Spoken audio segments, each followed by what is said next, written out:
제3절 아브람 가정을 중심한 복귀 섭리. 함의 타락 행위로 말미암아 노아 가정을 중심한 복귀 섭리는 이루어지지 않았다.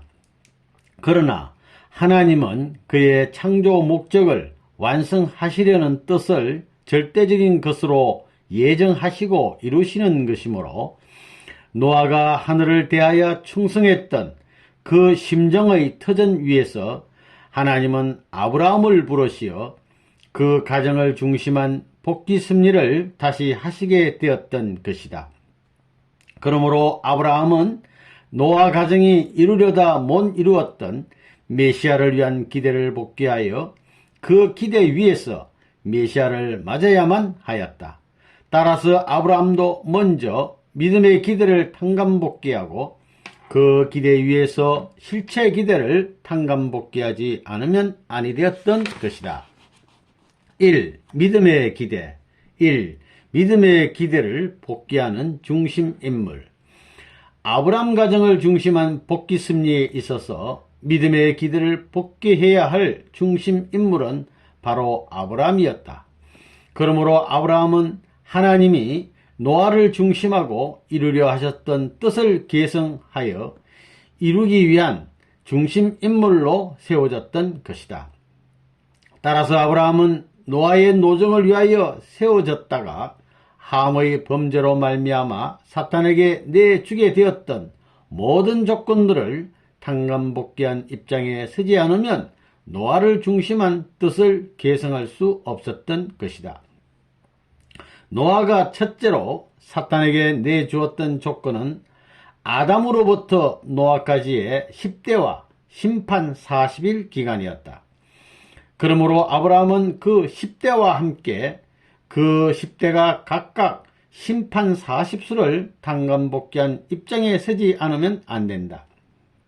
그런데 일대를 40일 기간으로서는 탕감복귀할 수 없었기 때문에 후일 모세 노정에 있어서 정탐 40일의 실수를 광야 표류 40년 기간으로서 탕감복귀한 것과 같이 여기에서도 각 대가 심판 40일의 실수를 40년 기간으로서 탕감복귀하는 통상연수를 세우게 했었다.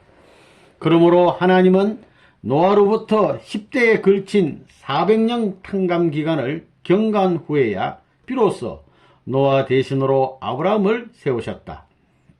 이와 같이 아담에서 노아에 이르는 1600년간의 10대를 복귀하였던 시대에서 400년간의 10대를 복귀하는 시대로 넘어왔기 때문에 노아 이후 인간의 수명은 갑자기 짧아지게 되었다. 노아가 둘째로 사탄에게 내주었던 조건은 믿음의 조상의 입장과 아벨 대신이었던 함의 입장이었다. 그러므로 아브라함은 믿음의 조상과 함의 입장을 탕감복귀하지 않고는 노아의 입장에 설 수 없었던 것이다. 따라서 아브라함이 노아 대신 믿음의 조상의 입장에 서기 위하여는 노아가 믿음과 충성으로 방주를 지었던 것과 같이 아브라함도 믿음과 충성으로 상징 헌제를 드려야만 했었다. 한편 또 하나님이 가장 사랑하는 아벨의 대신이었던 함을 사탄에게 내주었으므로 탕감복귀 원칙에 의하여 하나님도 그 대신으로 사탄이 가장 사랑하는 입장에 있는 존재를 빼앗아 오셔야 했던 것이다. 그렇기 때문에 하나님은 우상 장사의 데라로부터 그 아들 아브라함을 이끌어 내셨던 것이다. 아브라함은 노아의 대신이요 따라서 아담의 대신이기 때문에 복귀한 아담형의 인물이었다. 따라서 하나님은 아담과 노아에게 축복하셨던 것과 같이 아브라함에게도 자녀를 번식하여 큰 민족을 이루고 복의 근원이 되라고 축복하셨던 것이다. 아브라함은 이러한 축복을 받은 후에 하나님의 명령을 받들어 하란에서 그 아버지의 집을 떠나 아내 사라와 조카 롯 그리고 거기에서 취한 모든 재물과 사람을 이끌고 가나안으로 들어갔었다. 그리하여 하나님은 이러한 아브라함의 노정으로서 장차 야곱과 모세가 사탄 세계인 하란과 애굽에서 각각 그 처자를 데리고 재물을 취하여 그 어려운 환경을 박차고 떠나 가나안으로 복귀해야 할 전형 노정으로 삼게 하셨던 것이다.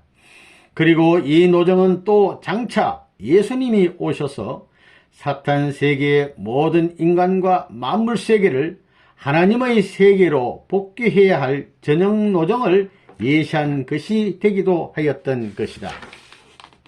이 믿음의 기대를 복귀하기 위한 조건물 1. 아브라함의 상징 헌재. 하나님은 아브라함에게 비둘기와 양과 암소로서 제사를 드릴 것을 명하셨던 것이니 이것들은 바로 아브라함이 믿음의 기대를 복귀하기 위한 조건물들이었던 것이다. 따라서 마치 노아가 상징 헌재로서 방주를 지어 바치려 하였을 때 그 헌재를 위한 믿음을 세웠던 것과 같이 아브라함도 이 상징 헌재를 하기 위하여는 그것을 위한 믿음을 세워야만 했었다. 성서에는 노아가 어떠한 방법으로 그 믿음을 세웠는가 하는 것은 명기되어 있지 않다. 그러나 창세기 6장 9절에 노아가 당시의 의인이었다고 기록되어 있는 것으로 보아 그가 방주를 지으라시는 명령을 받기에 합당한 의인이 되기까지에는 필시 어떠한 믿음을 세웠음에 틀림없다. 기실 복귀 습리는 이와 같이 믿음에서 믿음을 세워 나아가게 하는 것이었다. 그러면 아브라함은 상징 헌재를 하기 위하여 어떠한 믿음을 세웠는가를 알아보기로 하자. 아브라함은 제2인간조상 노아의 입장을 복귀해야 했었다.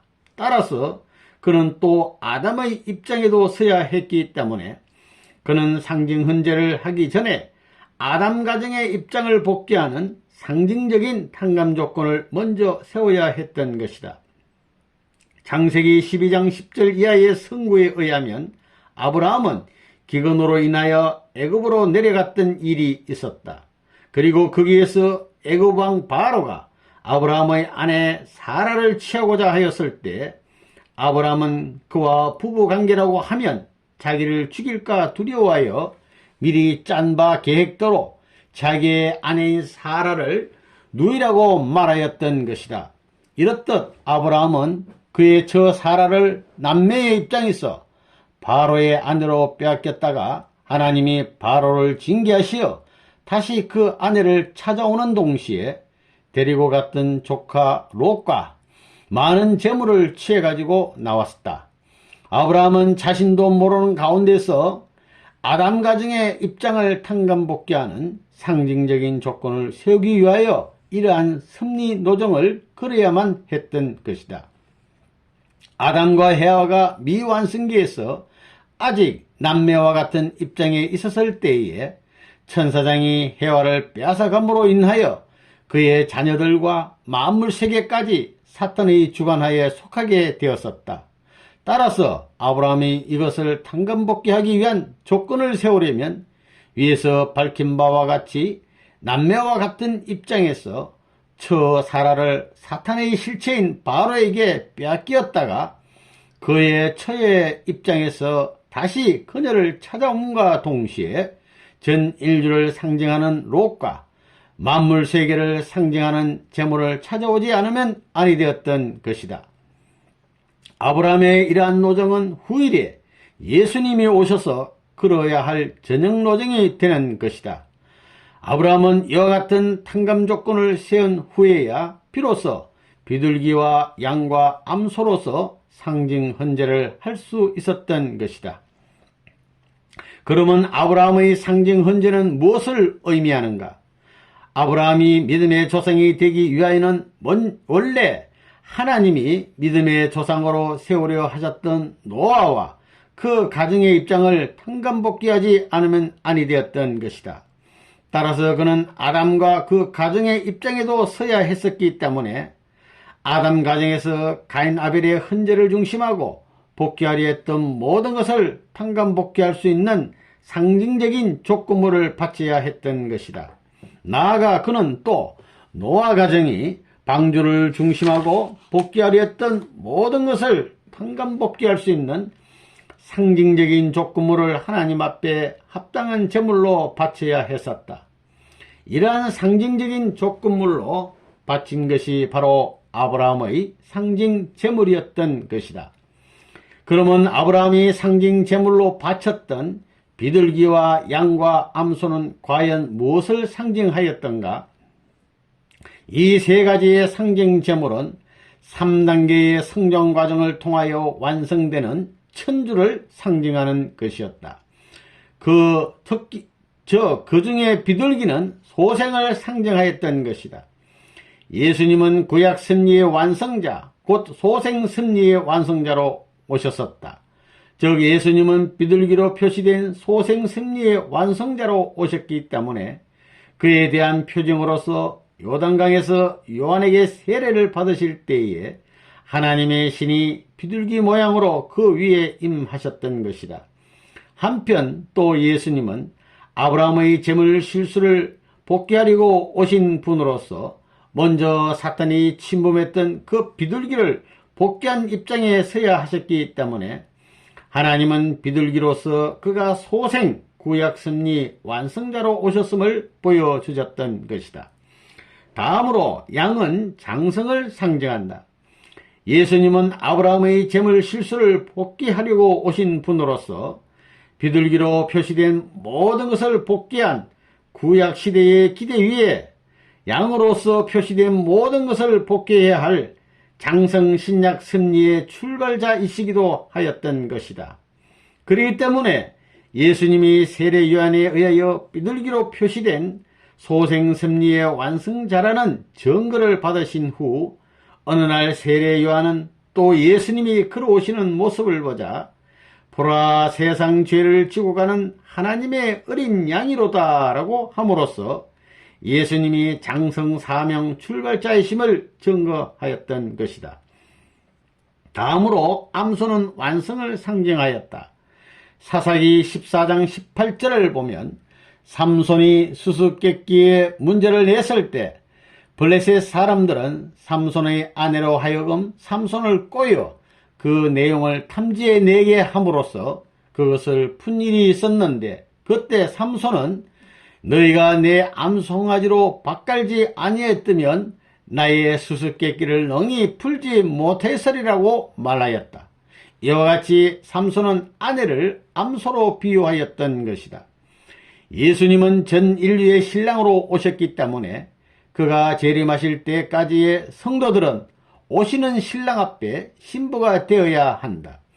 그러나 신부된 성도들이 다시 오시는 신랑된 예수님과 어린 양 잔치를 치른 후에는 신부가 아니고 아내가 되어 남편된 예수님과 더불어 천국 생활을 하게 되는 것이다.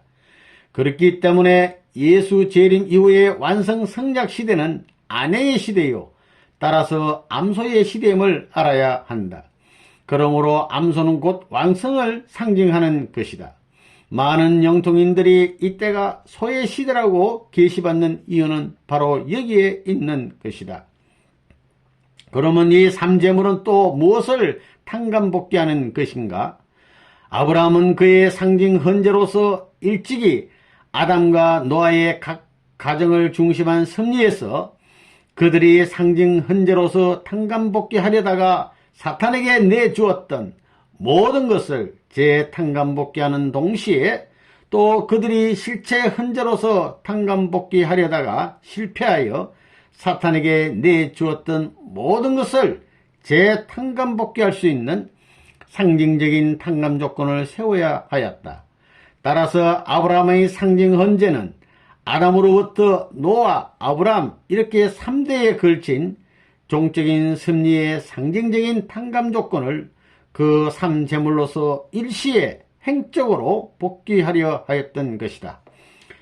그리고 또 소생, 장성, 완성의 3단계를 상징하는 비둘기와 양과 암소를 한 제단에 버려놓고 헌재한 것은 마치 아담의 당대에서 3단계의 성장기간을 완성하려 했던 것과 같이 아담의 입장인 아브라함을 중심하고 소생 아담, 장성 노아, 완성 아브라함의 뜻으로 본 3대에 걸쳐서 탕감복귀 하시려던 종적인 섭리를 일시에 행적으로 이루기 위한 것이었다. 따라서 이 헌재는 사탄이 침범하였던 삼수로 표시된 모든 조건들을 일시에 탕감복귀함으로써 전복귀 섭리를 단번에 이루시려는 뜻을 상징적으로 표시한 것이었다. 이제 우리는 아브라함이 이 상징 헌재를 어떻게 드렸는가 하는 것을 알아야겠다. 창세기 15장 10절 내지 13절에 기록되어 있는 말씀을 보면 아브라함은 다른 제물은 모두 둘로 쪼개어 제단의 좌우에 놓았으나 비둘기만은 쪼개지 않고 그대로 놓았기 때문에 솔개가 그 고기 위에 내려왔으므로 아브라함이 이것을 쫓았다고 하였다. 하나님은 그날 해질 때에 아브라함에게 나타나셔서 너는 정령이 알라 네 자손이 이방에서 객이되고 그들을 섬기겠고 그들은 400년 동안 네 자손을 괴롭게 하리니 라고 말씀하셨다. 아브라함은 쪼개야 할 비둘기를 쪼개지 않았기 때문에 그 위에 솔개가 내려왔고 그로 말미암아 이스라엘 민족이 애굽에 들어가서 400년간을 고역하게 되었던 것이다. 그러면 비둘기를 쪼개지 않은 것이 어찌하여 죄가 되었는가? 이 문제는 오늘에 이르기까지 미해결의 문제로서 남아져 왔었다. 그러나 이것은 오직 원리를 통하여서만 명확히 해결되는 것이다. 그러면 재물을 쪼개야 하는 이유는 어디에 있는가 하는 것을 먼저 알아보기로 하자. 구원 섭리의 목적은 선과 악을 분립하여 악을 멸하고 선을 세움으로써 선주권을 복귀하려는 데 있다. 그러므로 아담 한 존재를 가인과 아벨로 분립한 후에 헌재해야 했던 것이나 또 노아 때의 홍수로서 악을 치고 선을 분립했던 것 등의 목적은 모두 선주권을 복귀하려는 데 있었던 것이다. 따라서 하나님은 아브라함으로 하여금 재물을 쪼개 바치게 함으로써 아담이나 노아로서 이루지 못하였던 선악 분립의 상징 역사를 이루려 하셨던 것이다. 그러므로 재물을 쪼개는 것은 첫째로 아담 가정에 있어서 선악의 모체인 아담을 선과 악의 두 표시처로 분립하기 위하여 가인과 아벨로 갈라 세운 것과 같은 입장을 복귀하기 위함이었다. 그리고 둘째로는 노아가 홍수 40일로서 선과 악을 갈라 세웠던 입장을 복귀하기 위함이었으며 셋째로는 사탄 주관하에 있는 피조 세계에서 선주권의 세계를 갈라 세우는 상징적인 조건을 세우기 위함이었던 것이다. 그리고 또 넷째로는 사탄과의 혈연 관계를 통하여 들어온 사망의 피를 뽑아 성별하는 조건을 세우기 위함이었다. 그러면 쪼개지 않는 것이 어찌하여 죄가 되는가? 쪼개지 않은 것은 첫째로 가인과 아벨을 분립하지 않은 입장이기 때문에 하나님이 대할 수 있는 아벨적인 대상이 없었고 따라서 그것은 하나님에게 합당한 헌재가 되지 못하였으므로 결국 가인 아벨의 헌재 실패는 탕감복귀되지 않았다. 둘째로 그것은 노아를 중심한 복귀 섭리에 있어서의 홍수 심판에서 선악을 분립하지 못하였던 상태 그대로이기 때문에 결국 하나님이 상대하여 섭리하실 수 있는 선의 대상이 없게 되어 홍수 심판에서 실패한 입장으로 되돌아간 결과가 되었다. 셋째로 그것은 사탄 주권하에 있는 피조 세계에서 하나님이 상대하실 수 있는 선조건의 세계를 분립하는 상징적인 조건을 세우지 못한 결과를 가져왔다. 넷째로 그것은 사망의 피를 뽑아 성별하는 입장을 취하지 않은 것이기 때문에 하나님이 상대하여 섭리하실 수 있는 성물이 되지 못하였다.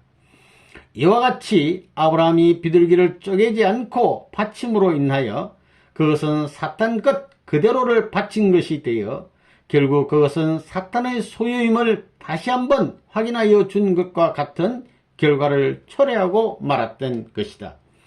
이와 같이 소생을 상징하는 제물인 비둘기가 사탄의 소유물로 남아지게 되었으므로 소생기대 위에 세워져야 할 장성과 완성을 상징하는 양과 암소에게도 역시 사탄이 침범하였던 것이다. 따라서 이 상징제물은 모두 사탄에게 바친 결과로 돌아가 버렸기 때문에 비둘기를 쪼개지 않은 것이 범죄가 된 것이다.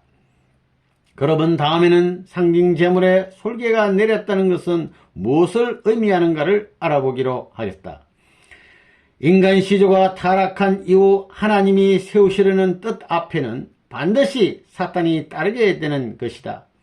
즉 창세기 4장 7절을 보면 가인과 아벨이 헌제를 할 때에도 사탄이 그들을 엿보고 있었고 뿐만 아니라 노아 때에도 심판 직후에 사탄이 노아 가정에 침범할 기회를 엿보고 있었다는 것을 까마귀로서 보여주셨다.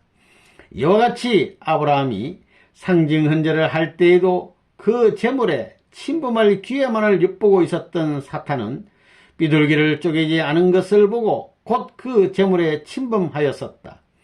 그리하여 성경은 이 사실을 솔개가 제물 위에 내린 것으로 표상하고 있는 것이다. 이러한 상징 헌제의 실수는 어떤 결과를 가져오게 되었는가? 아브라함의 상징 헌제의 실수로 말미암아 그 상징 헌제로서 탕감복귀하려던 모든 것은 실패로 돌아가고 말았다. 그 결과로 아브라함 후손이 이방인 애굽에서 400년간 고역을 하게 되었던 것이니 그 이유는 어디에 있었던가를 알아보기로 하자. 하나님은 노아 때의 함의 실수로 말미암아 사탄에게 내주었던 10대와 심판 40수를 동시에 탕감복귀하시기 위하여 400년이라는 사탄 분립기간을 세우시고 그 분립기대 위에 아브라함을 부르시어 상징 헌제를 하게 하셨던 것이다. 그러나 아브라함의 실수로 말미암아 그 제물을 또 사탄에게 바친 것이 되었기 때문에 상징 헌제로서 아브라함을 믿음의 조상으로 세우기 위한 탕감 기간이었던 노아 이후의 400년 기간도 역시 사탄에게 내주시게 되었었다. 그러므로 아브라함이 상징 헌제에 실수하기 전의 입장이며 따라서 노아가 방주를 짓기 위하여 하나님의 부르심을 받았던 입장을 민족적으로 탕감복귀하기 위하여는 이 400년이라는 사탄 분립기간을 다시 찾아 세우지 않으면 아니 되었던 것이다. 그러므로 이스라엘 민족이 애굽에서 고역하는 400년 기간은 노아나 아브라함이 믿음의 조상으로 출발하려 했었던 그 입장을 민족적으로 탕감복귀하여 모세를 그 터전 위에 세우시기 위한 기간이었다. 따라서 이 고역기간은 아브라함의 헌재 실수로 인한 벌을 받는 기간인 동시에 하나님의 새로운 승리를 위하여 사탄 분립의 틀을 닦는 기간이기도 하였던 것이다. 하나님께서 아브라함으로 하여금 한 제단의 3제물을 동시에 드리는 상징 헌재에 성공케 하심으로써 소생, 장성, 완성으로 표시된 모든 섭리를 동시에 이루려 하셨다는 것은 이미 위에서 논술을 하였다. 그러나 아브라함이 이에 실패함으로 말미암아서 그를 중심한 섭리는 다시 이삭을 거쳐 야곱까지 3대에 걸친 연장을 보게 되었던 것이다. 그러므로 아브라함의 상징 헌재의 실패는 노아의 방주를 중심한 상징 헌재와 가인 아벨을 중심한 상징 헌재 등의 실패를 반복한 것이 되어버렸다. 이 아브라함의 이삭 헌재, 아브라함이 상징 헌재에 실패한 후 다시 하나님은 아브라함에게 이삭을 번제로 드리라고 명하시어 그로서 상징 헌재의 실패를 탕감복귀하시려는 새로운 섭리를 하셨다. 예정론에 의하면 하나님은 어떠한 뜻을 위하여 예정되었던 인물이 그의 책임 분담을 다하지 못하였을 때 그 장본인을 다시 세워 쓰실 수 없게 되어 있다. 뿐만 아니라 아브라함이 상징 헌재에 실패함으로 말미암아 그 헌재로서 찾아 세우려던 모든 뜻은 이루어질 수 없게 되었는데 어떻게 하나님은 그 아브라함을 다시 세우시어 이삭 헌재로서 그의 상징 헌재의 실패를 탕감복귀 하시려는 섭리를 하실 수 있었던 것인가? 첫째로 메시아를 위한 기대를 복귀하시려는 하나님의 섭리는 아담 가정을 중심한 섭리가 제1차였고 노아 가정을 중심한 섭리가 제2차였으며 아브람 가정을 중심한 섭리가 제3차였다. 그런데 삼수는 완성수이기 때문에 메시아를 위한 기대를 복귀하시려는 섭리가 연장되기 제3차만이었던 아브람 때에는 이 섭리를 완성해야 할 원리적인 조건이 있었던 것이다. 그러므로 아브라함은 그의 아들 이삭을 실체로 헌재하여 보다 큰 것으로서의 탕감 조건을 세움으로써 상징 헌재의 실수로 인하여 상징적으로 잃어버린 모든 것을 다시 찾아 세울 수 있었던 것이다. 둘째로는 위에서 상술한 바와 같이 헌재를 드리는 아브라함의 입장은 곧 아담의 입장이었다. 그런데 사탄은 아담과 그의 자식 가인에게 침범함으로써 이대에 걸쳐 그들을 빼앗아갔었기 때문에 탕감복귀 원칙에 의하여 하늘편에서도 아브라함과 그 자식의 이대에 걸쳐서 빼앗아 올 수 있는 섭리를 할 수 있었던 것이다. 셋째로 아담은 직접 헌재를 하지 못하였으나 섭리적으로 보아 노아는 아담과 같은 입장에 있으면서도 소생 상징 헌재에 성공한 아벨의 심정의 터 위에 있었기 때문에 방주로서 직접 상징 헌재를 할 수 있었다. 이와 같이 아브라함은 소생 상징 헌재에 성공한 아벨의 터전과 장성 상징 헌재에 성공한 노아의 기대 위에 부름받아 완성 상징 헌재를 하게 되었던 것이다. 그러므로 아브라함이 그렇듯 상징 헌재에 실수하였지만 하나님은 아벨이나 노아가 상징 헌재에 성공한 역사적인 심정의 기대를 조건으로 그를 다시 세워 한 번 더 헌재를 하게 하실 수 있었던 것이다. 아브라함은 이삭을 제물로 드릴 때에도 상징 헌재를 하던 때와 같이 먼저 아담 가정을 복귀하는 상징적인 탕감 조건을 세움으로써 이삭 헌재를 위한 믿음을 세워야 했었다. 그러므로 아브라함은 다시 자기의 처 사라와 남매의 입장에 서가지고 사라를 그랄 왕 아비멜렉에게 빼앗기어 일단 그의 처가 되어진 처지에서 다시 찾아오는 역사를 했던 것이다. 아브라함은 이때에도 사라와 함께 인류를 상징하는 노비와 만물 세계를 상징하는 제물을 찾아가지고 나왔던 것이다. 그러면 아브라함은 이삭 헌재를 어떻게 하였는가? 아브라함이 그의 절대적인 믿음으로 하나님의 말씀에 순종하여 축복의 자식으로 받았던 이삭을 번제로 드리기 위하여 죽이려 하였을 때 하나님은 그를 죽이지 말라고 명령하시면서 이제야 네가 하나님을 경외하는 줄을 아노라고 말씀하셨다. 하나님의 뜻을 대하는 아브라함의 심정이나 그 절대적인 믿음과 순종과 충성에서 나온 행동은 벌써 그로 하여금 이삭을 죽였다는 입장에 서게 하였기 때문에 이삭으로부터 사탄을 분리하게 할 수 있었다. 따라서 사탄이 분리된 이삭은 벌써 하늘편에 서게 되었기 때문에 하나님은 그를 죽이지 말라고 하셨던 것이다. 이제야 라고 하신 하나님의 말씀에는 아브라함의 상정 헌재의 실수에 대한 책망과 이삭 헌재의 성공에 대한 하나님의 기쁨이 아울러 강조되고 있음을 우리는 알아야 하겠다. 이와 같이 아브라함이 이삭 헌재에 성공함으로써 아브라함 가정을 중심한 복귀 섭리는 이삭을 통하여 이루어 나아가게 되었던 것이다. 아브라함은 이와 같이 이삭을 다시 하늘편으로 분립함으로써 새로운 섭리 노정을 출발하기 위하여 모리아 산상에서 그를 번제로 드리는데 3일 기간을 소비하였다. 그렇기 때문에 이 3일 기간은 그 이후에도 계속하여 새로운 섭리 노정을 출발하는 데 있어서의 사탄을 분립하는 기준으로 필요한 것이 되었다.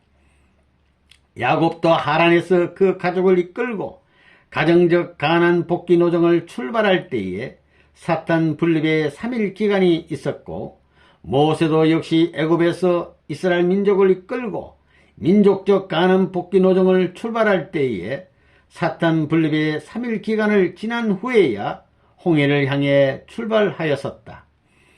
예수님도 영적으로 세계적 가난 복귀 노정을 출발하실 때에 사탄 분립의 무덤 3일 기간이 있었던 것이다. 그리고 여호수아를 중심한 이스라엘 민족이 가나안으로 복귀할 때도 본진에 앞서 그들을 인도한 법궤가 사탄 분립의 3일 노정을 걸었던 것이다. 3. 뜻으로 본 이삭의 위치와 그의 상징 헌재. 아브라함은 일단 그의 상징 헌재에 실패하였지만 그를 중심하고 메시아를 위한 기대를 이룰 수 있는 원리적인 조건이 있었다는 데 관하여는 이미 위에서 상론한 바 있다. 그러나 예정론에서 밝혀진 바와 같이 자기의 책임 분담을 다하지 못하고 실패한 장본인인 아브라함을 중심하고 또다시 같은 섭리를 되풀이할 수는 없게 되어 있었던 것이다.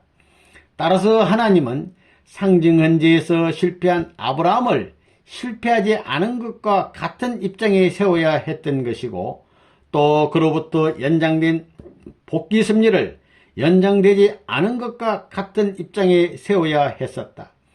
하나님은 이러한 목적을 위하여 아브라함에게 이삭을 번제로 드리라고 명령하셨던 것이다. 하나님은 아브라함에게서 너 몸에서 날짜가 후사가 되리라고 하시고 그를 이끌고 밖으로 나가 가라사대 하늘을 우러러 무뼈를 셀 수 있나 보라. 또 그에게 이르시되 너 자손이 이와 같으리라고 하심으로써 이삭을 통하여 선민을 부르실 것을 약속하셨었다. 그러므로 아브라함이 하나님의 명령을 따라서 그 약속의 자식인 이삭을 죽이려 했던 충성은 상징 헌재의 실수함으로 인하여 사탄의 침범을 당한 자기 자신을 죽이려고 한 것과 같은 입장을 조성하였던 것이다. 따라서 하나님이 이삭을 죽음의 자리에서 다시 살려셨다는 것은 아브라함 자신도 이삭과 같이 죽은 입장에서 침범하였던 사탄을 분립함과 동시에 다시 살아났다는 것을 말하는 것이다. 그렇기 때문에 아브라함은 이삭 헌재에 성공함으로써 상징 헌재의 실패로 침범했던 사탄을 분립하였고, 더 나아가서 뜻을 중심하고 이삭과 일체 불가분의 입장에 서게 된 것이었다. 이와 같이 죽음의 자리에서 같이 살아난 이삭과 아브라함은 서로 그 개체는 다르면서도 뜻을 중심하고 보면 한 몸이 되기 때문에 아브라함을 중심한 섭리가 이루어지지 않은 채 이삭을 중심한 섭리로 연장되더라도 그 섭리에 이삭이 성공만 하면 이 성공은 바로 이삭과 한 몸 된 아브라함의 성공도 되는 것이다. 따라서 아브라함이 상징 헌재에 실패함으로 말미암아 그 섭리는 아브라함에서 이삭으로 연장되었어도 뜻을 중심하고 보면 아브라함이 실패하지도 않았고 또 그 섭리가 연장도 되지 않은 것과 같이 되었던 것이다. 이삭 헌재 때의 그의 연령은 분명치 않다. 그러나 그가 번제에 쓸 나무를 치고 갔을 뿐만 아니라 번제에 쓰일 양이 없는 것을 염려하여 그것이 어디에 있는가 하고 그의 부친에게 물어봤다는 것 등을 미루어 때 그는 이미 뜻을 이해할 수 있는 연령에 도달해 있었던 것이 분명하다. 여기에서 우리는 아브라함이 번제를 드릴 때에 이삭 자신이 그것을 협조하였으리라는 사실도 또한 미루어 알 수 있는 것이다. 이와 같이 뜻에 대한 사리를 분별할 수 있을 정도의 상당한 연령에 도달해 있었던 이삭이 만일 번제를 위하여 자기를 죽이려는 부친에게 반항하였더라면 하나님이 그 이삭 헌제를 받으셨을 리가 없는 것이다. 그러므로 아브라함의 충성과 그에 못지않은 이삭의 충성이 합동하여 이삭 헌제에 성공함으로써 사탄을 분립할 수 있게 되었던 것이다. 따라서 헌제를 중심하고 이삭과 아브라함이 함께 죽었다가 다시 살아남으로써 첫째로 아브라함은 상징 헌재의 실수로 인하여 침범한 사탄을 분립하여 그 실수 이전의 입장으로 탕감복귀해 가지고 그 입장에서 자기의 승리적인 사명을 이삭에게 인계할 수 있게 되었고, 둘째로 이삭으로서는 그가 뜻앞에 순종굴복함으로써 아브라함으로부터 하늘의 사명을 이어받아 다음에 상징 헌제를 드리기 위한 믿음을 세울 수 있게 되었던 것이다. 이와 같이 아브라함의 뜻이 이삭에게로 옮겨진 후 아브라함이 눈을 들어 살펴본 적 한 수양이 뒤에 있는데 뿔이 수풀에 걸렸는지라 아브라함이 가서 그 수양을 가져다가 아들을 대신하여 번제로 드렸더라고 기록되어 있는 말씀대로 아브라함은 이삭 대신 하나님께서 준비하신 수양으로 번제를 드렸으니 이것은 그대로 이삭을 중심하고 믿음의 기도를 복귀하기 위하여 세워진 상징 헌제가 된 것이었다. 이삭이 번제에 쓸 나무를 지고 갔던 사실로 보아 아브라함이 수양을 번제로 드리는 데 있어서도 이삭이 그를 협조하였으리라는 것은 추측하기 어렵지 않다. 따라서 아브라함이 수양으로 상징 헌제를 드렸다 하였지만 뜻으로 보면 그와 한 몸이 되어 그의 사명을 계승한 이삭 자신이 헌재한 결과가 되는 것이다. 이와 같이 이삭은 아브라함의 사명을 인계하고 그를 대신한 입장에서 상징 헌재에 성공함으로써 믿음의 기대를 탕감복귀하였던 것이다. 이 실체의 기대. 이와 같이 이삭은 아브라함을 대신한 믿음의 기대를 복귀하는 중심 인물로서 수양으로 상징 헌제를 뜻맞게 드렸으므로 믿음의 기대를 세울 수 있었다. 그러므로 이삭을 중심하고 메시아로 된 기대를 세우려면 여기에서 또다시 그의 자식 에서와 야곱을 가인과 아벨의 입장에 분립하여 놓고 실체 헌제를 함으로써 타락성을 벗기 위한 탕감 조건을 세워 실체의 기대를 이루지 않으면 아니 되었던 것이다. 아브라함이 상징 헌제에 실수하지 않았더라면 이삭과 그의 이복형이 되는 이스마엘이 각각 아벨과 가인의 입장에 서가지고 가인과 아벨이 이루지 못하였던 타락성을 벗기 위한 탕감 조건을 세워야 했던 것이다. 그러나 아브라함이 그 헌재에 실패하였기 때문에 하나님은 그의 입장에 이삭을 대신 세우시고 이스마엘과 이삭의 입장에는 각각 에서와 야곱을 대신 세우시어 그들로 하여금 타락성을 벗기 위한 탕감 조건을 세우게 하는 섭리를 하셨던 것이다. 그러므로 이삭을 중심한 에서와 야곱은 아담을 중심한 가인과 아벨의 입장인 동시에 노아를 중심한 셈과 함의 입장이기도 하였다. 맏아들 에서와 둘째 아들 야곱은 각각 사탄이 침범한 아브라함의 첫째 번 상징 헌제와 사탄을 분립한 둘째 번 이삭 헌제의 상징이었으며 또 그들은 각각 가인과 아벨의 입장에서 실체 헌제를 해야 될 악과 선의 표시체들이었다. 에서와 야곱이 태중에서부터 싸운 것은 이와 같이 그들이 각각 악과 선의 표시체로서 분리되었던 가인과 아벨의 입장으로서 상충적인 입장에 있었기 때문이었다. 그리고 하나님이 태중에서부터 야곱을 사랑하시고 에서를 미워하신 것도 그들은 각각 아벨과 가인의 입장에서 저들의 헌재의 실패를 탕감복귀해야 할 선악의 표시적인 존재들이었기 때문이다. 에서와 야곱이 실제 헌재로서 타락성을 벗기 위한 탕감 조건을 세우기 위하여는 먼저 야곱이 아벨의 입장을 탕감복귀하는 조건을 세워야 하였다. 그런데 야곱은 다음과 같이 실제 헌재의 중심 인물이었던 아벨의 입장을 복귀하기 위한 탕감 조건을 세우고 실제 헌재를 거친 후에 아브라함의 상징 헌재의 실수로 말미암은 400년간의 탕감 노정을 걷기 위하여 애굽으로 들어갔던 것이다. 첫째로 야곱은 장자의 기업을 개인적으로 복귀하는 싸움에서 승리의 조건을 세워야 하였다.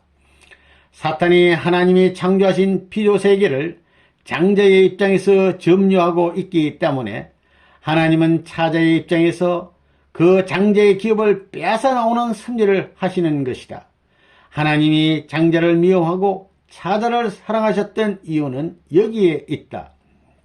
그런데 장자의 기업을 복귀해야 할 사명을 띠고 복중에서부터 부름을 받은 야곱은 차자의 입장에서 지혜롭게 뜻과 팥죽으로서 에서로부터 그 장자의 기업을 빼앗았던 것이다. 야곱은 장자의 기업을 중히 여기어 그것을 복귀하려는 입장에 섰었기 때문에 하나님은 이삭으로 하여금 그를 축복하게 하셨고, 이에 반하여 에서는 그것을 팥죽 한 그릇에 팔아버릴 정도 경홀히 여겼기 때문에 그를 축복하시지 않았다. 둘째로 야곱은 샀던 세계인 하란으로 들어가 21년간을 고역하면서 가정과 재물을 중심하고 장자의 기업을 복귀하는 싸움에서 승리해 가지고 가나안으로 돌아왔던 것이다. 셋째로 야곱은 하란에서 하나님이 약속하신 땅 가나안으로 돌아올 때 야복강에서 천사와의 싸움에서 승리하여 실체로서 천사에 대한 주관성을 복귀하였던 것이다. 야곱은 이와 같이 하여 드디어 아벨의 입장을 탕감복귀함으로써 실제 헌재를 위한 중심 인물이 되었었다. 이로써 에서와 야곱은 하나님이 아벨의 헌재를 받으셨을 때에 가인과 아벨의 입장을 확립하였기 때문에 그들이 타락성을 벗기 위한 탕감 조건을 세우려면 에서는 야곱을 사랑하고 그를 중보로 세우며 그의 주관을 받는 입장에서 순종굴복하여 축복을 받은 에서로부터 선을 이어받음으로써 선을 번식하는 입장에 서야만 했던 것이다. 그런데 실제에서 에서는 야곱이 하란에서 21년간의 고역을 마치고 하늘편 처자와 재물을 취하여 가지고 가나안으로 돌아올 때 그대로 그를 사랑하고 환영하였기 때문에 그들은 타락성을 벗기 위한 탕감 조건을 세울 수 있게 되었다. 그래야 그들은 아담 가정의 가인과 아벨, 또 노아 가정의 셈과 함이 실제 헌재에 실패했던 것을 탕감 복귀할 수 있게 되었었다.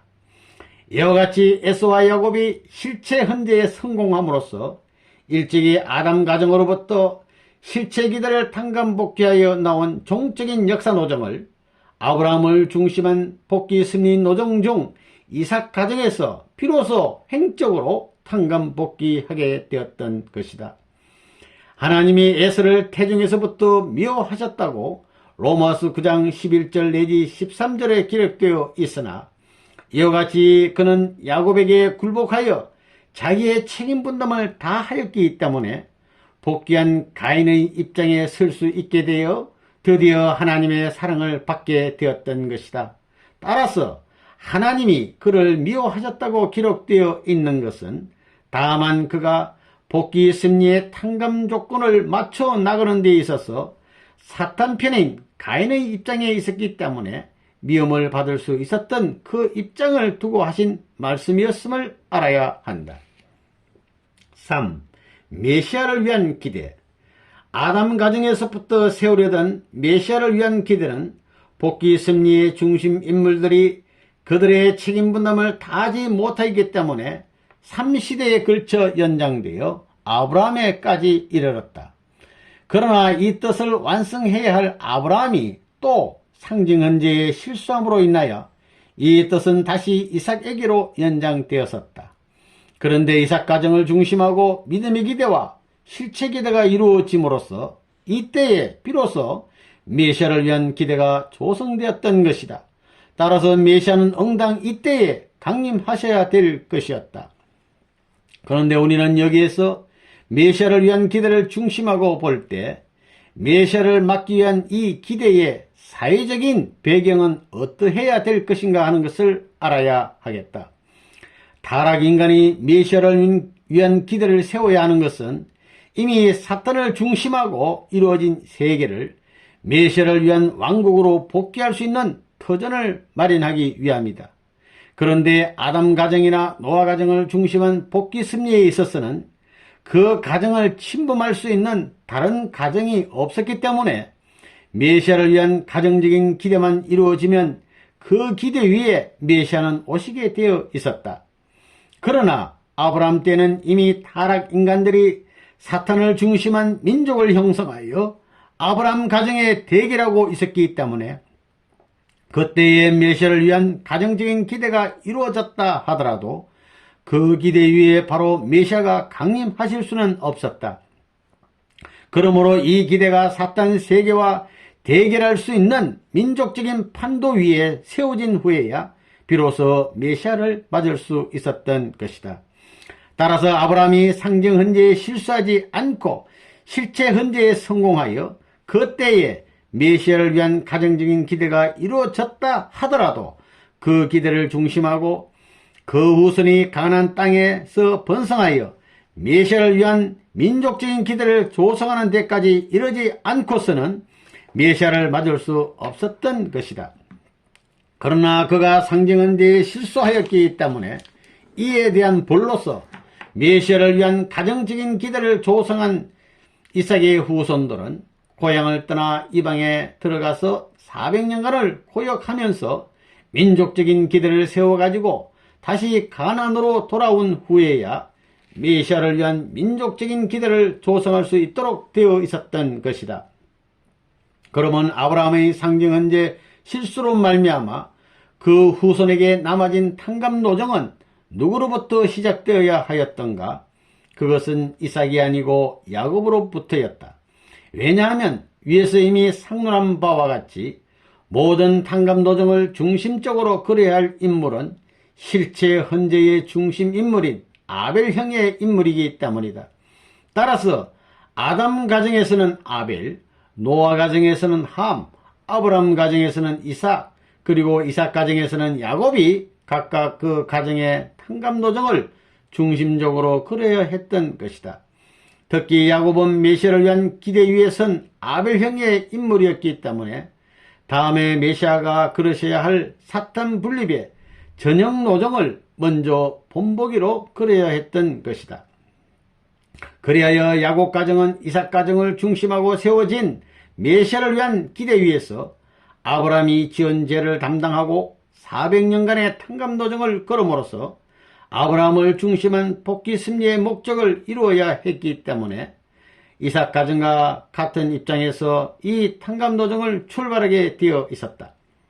즉 이삭 가정에 있어서 아벨의 입장인 야곱이 모든 탕감 노정을 걸었던 것과 같이 야곱 가정에 있어서는 야곱의 하늘편 처 라헬의 소생인 요셉이 먼저 애굽으로 들어가 그 탕감 노정을 걸음으로써 아벨의 입장을 확립해야 되었던 것이다.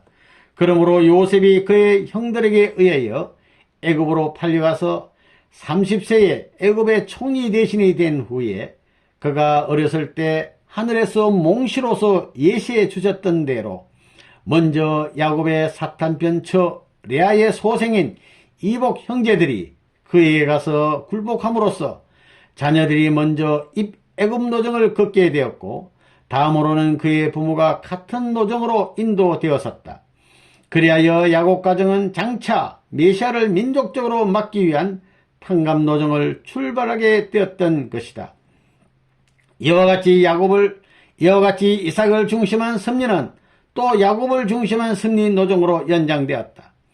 그러나 마치 아브라함과 이삭이 개체는 다르지만 뜻으로 볼 때 한 몸이었던 것과 같이 야곱은 이삭 가정을 중심한 메시아를 위한 기대를 세운 실체 기대의 중심 인물로서 아브라함이 지은 죄를 담당하고 장차 메시아를 위한 민족적인 기대를 세워가지고 이삭의 뜻을 민족적으로 이루어야 할 탕감 노정을 출발하였기 때문에 아브라함과 이삭과 야곱은 서로 개체는 다르나 뜻으로 보면 모두 한 몸이었던 것이다. 따라서 야곱의 성공은 곧 이삭의 성공이요 이삭의 성공은 곧 아브라함의 성공이 되기 때문에 아브라함을 중심한 복귀 섭리는 이삭과 야곱으로 연장되었으나 뜻을 중심하고 보면 연장되지 않고 그 당대에 이루어진 것과 같은 것이다.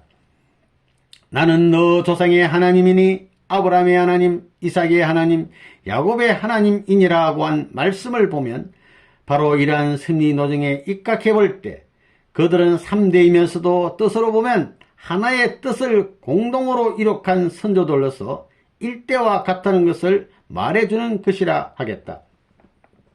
실상 하나님은 야곱 가정으로 하여금 사탄 세계인 애굽에 들어가 400년 고역의 길을 걷게 하시면서 일찍이 아브라함에게 축복하신 말씀대로 선민을 세워가지고 다시 가나안으로 돌아오게 한 후 메시아를 위한 민족적인 기대를 세우게 하심으로써 이 기대 위에 메시아를 보내시어 복귀 승리를 완수하려 하셨던 것이다.